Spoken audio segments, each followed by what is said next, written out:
Hey, before this video continues on, this is just a little bit of a warning to those of you who may be sensitive to themes such as death, loss, mental illness, specifically in regards to loved ones, and other things like that. If that might be you, first off, I get it. Secondly, watch at your own risk if you do decide to continue on. But if you at any point have to stop, that's okay. I may be a new and budding YouTube channel who needs views, watch time, and subscribers for my proverbial plane to get off the ground. But I don't want anyone to be uncomfortable watching my videos. I'll be going back to lighthearted stuff next week, so if you feel uncomfortable, by all means, stop watching here. I've got many other videos that I've made before this, and depending on when you're watching this, I'll have many videos that have come out since. So as a result, if you still find my voice appealing, if you find my personality appealing, go watch another one of my videos. This one may not be for everyone. With that out of the way, please be sure to like and subscribe because, well, all support would be greatly appreciated. I hope that my content has a lasting impact on your life, whether it's maybe taking a second to pause and think about how your own favorite video games and their accessibility features maybe improve your life, or how you wonder how their accessibility features or lack thereof would affect someone else's. Please feel free to leave your suggestions down in the comments.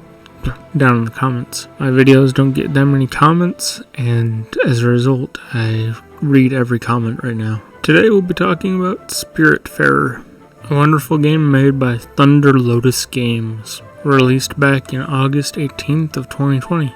The game is available on pretty much every platform under the sun at this point from what I can see online. The game covers Stella and her cat Daffodil taking on the role of being the Spiritfarer, aka the ferryman. Now what is the ferryman, you may ask? Many cultures handle death in different ways. One of many people's favorites, and one of my personal favorites, is the ancient Greek interpretation, where after you die, you awake on the shore of a river. In Greek mythology, it was the river Styx.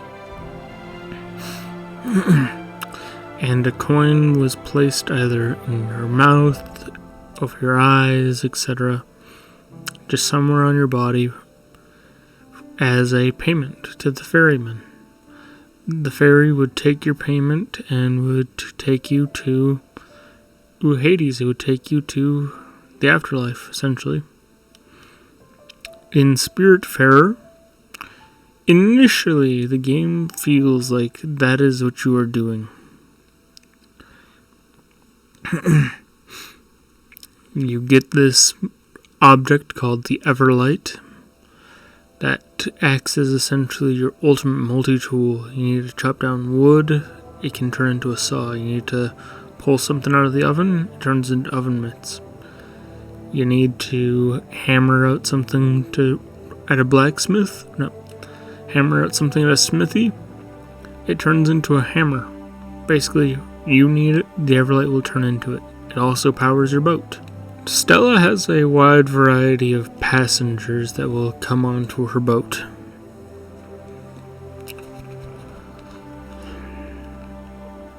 If you want to play Spiritfarer, I would strongly recommend that you would stop listening to this video right now, because I'm about to list off every single passenger that the game has. Alice, Astrid, Atul, Beverly, Bruce and Mickey, Buck, Daria, Elena, Giovanni, Gustav, Gwen, Jackie, Lily, Stanley, Summer. And those are all of the passengers that Stella will pick up on her journey. The essential gameplay loop of Spiritfarer goes as follows. You find a spirit, you convince them to move on to the guest house. Some of them will want a house built on the ship right away, but a lot of them, you build a guest house. They come on to the guest house after a few days of feeding them, giving them hugs, and talking to them every day. They'll eventually ask for a house to be built, and then they'll make suggestions about utilities and other improvements that can be made to the ship. Your first passenger will always be Gwen, Stella's childhood best friend. As you progress throughout the game, you begin to realize that none of the passengers that you bring onto the ship are random schmucks off the side of the street. It's not like Stella will be picking up Joe Schmo and transporting him around while getting him prepared for the end. No. Every character that you encounter, at least that will board your ship, has some role within Stella's life. That's why your first passenger was her childhood best friend. Atul, that's Stella's uncle. Astrid and Giovanni, her adoptive grandparents. It's hinted at throughout the gameplay. For those of you who may be watching or listening right now that have already played Spiritfarer, keep in mind that I am recording this audio having not beaten the game yet. I am still playing it and it is still moving me, emotionally moving me constantly. But anyways, you see that all of these characters have some impact on Stella and her life. 75% of the time when I play games, I try to avoid spoilers. But when it came down to Spiritfarer, there were questions that were popping in my head as I was playing, and they weren't gameplay questions. No, they were story questions. And I was just like, I need to know this. I need to know X, Y, or Z. So I looked into it, and granted, yes, that does mean that some of the story has been spoiled for me. But what that also means is that it makes the game all the more beautiful. For those of you who are wondering who may never play the game ever, the Spiritfarer in this context, aka Stella, it's not only that she's helping these spirits move on, this journey is more accurately about Stella preparing to move on to the afterlife. You find out that as the events of the game are playing out, that she is in the hospital, essentially waiting to die. And that all of the things that you do throughout the game are basically Stella trying to fulfill unresolved things with people in her life.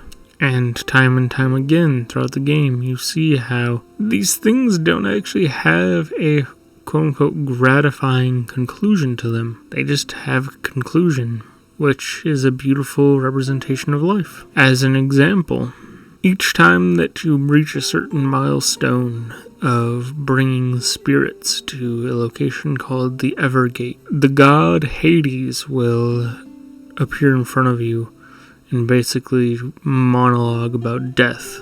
Basically, Hades at one point acknowledges that, yeah, death is lingering in your mind at all times. We don't like to think about it, but we all know that our friends and family and even ourselves one day will just fade away.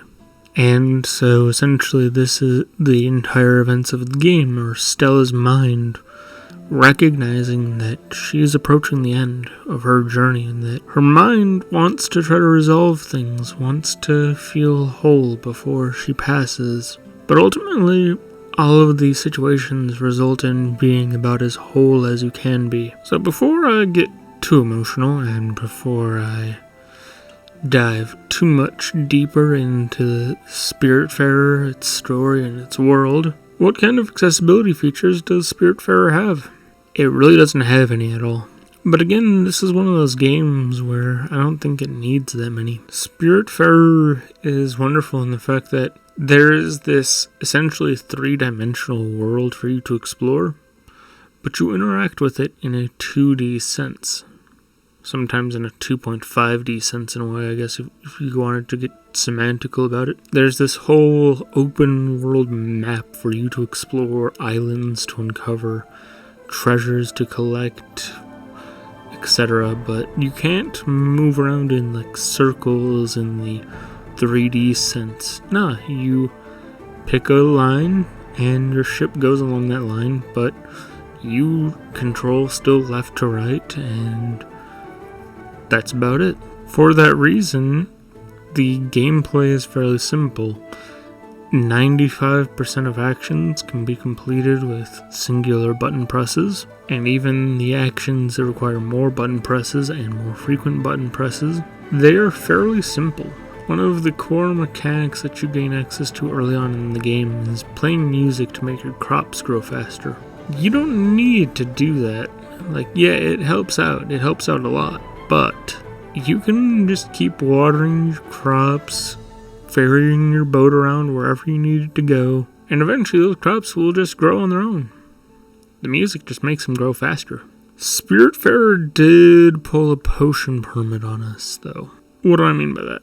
For those of you that watched my potion permit video about a month or so ago, a little over a month actually, one of my biggest complaints with potion permit was its fishing mechanic, where how the fishing line would turn red, and then you would have to release before it would snap. And that one of my biggest complaints with it was the fact that the pixelated art style of Potion Permit made that hard to see. That is one advantage that Spiritfarer has in regards to Potion Permit with this mechanic, though. The lines in Spiritfarer are all very sharp and distinct. The art style is very cartoony, which helps with being able to see the fishing line most of the time. There are times where it can just blend into the background.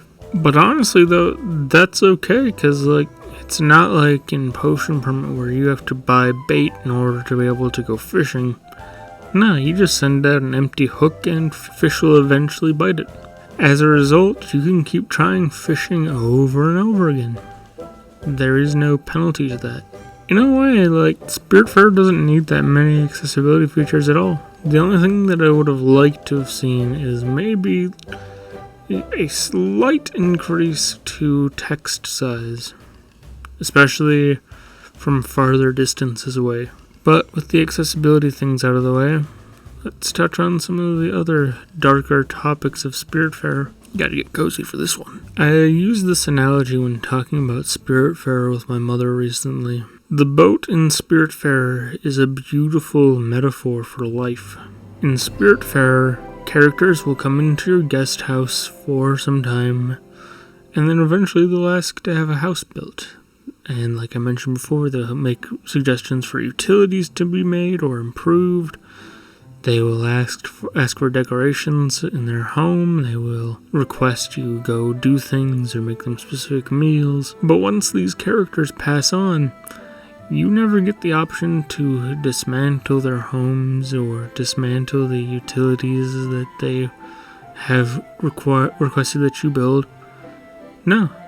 Their homes will stick around, the utilities that they requested will stick around. In essence, the boat is life. It is your personality in that sense. One of the things that Stella's Uncle Atul requests to be built is a sawmill. Based off of Atul's character, even though I don't have him in much if any of my gameplay footage that you're seeing on screen now, Atul is a very jovial and happy-go-lucky kind of person, albeit once you slowly unravel his story, there's quite a bit more sadness and solemnness to him. But outwardly, most of the time, he is very jovial. And you learn about his time as a union man and his late hours, etc.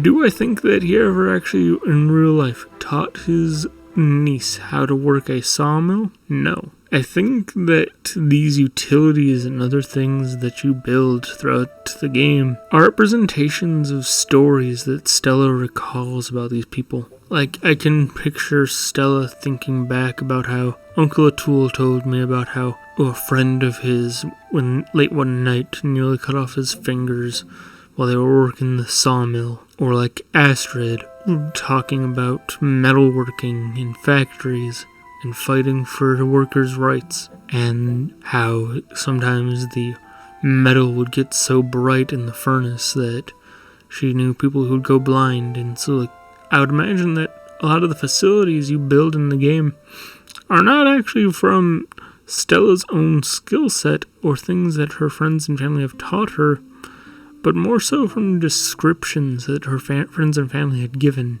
and her own understandings of how those different facilities work from her education and understanding that that's what they were doing. And so then that becomes a part of her, those stories, those memories, everything she's learned. As an example, I may be legally blind.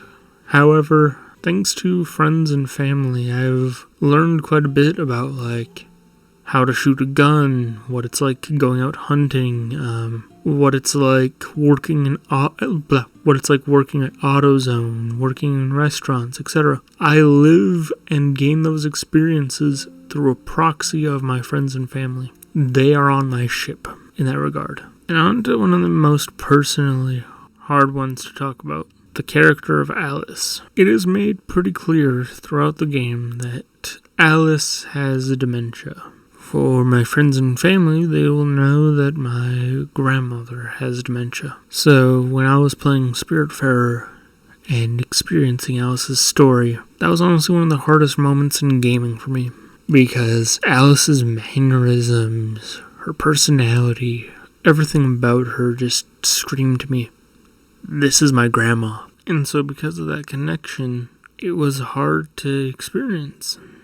But with that all in mind, that's all I've got to say about Spiritfarer's beautiful story, symbolism, scenery.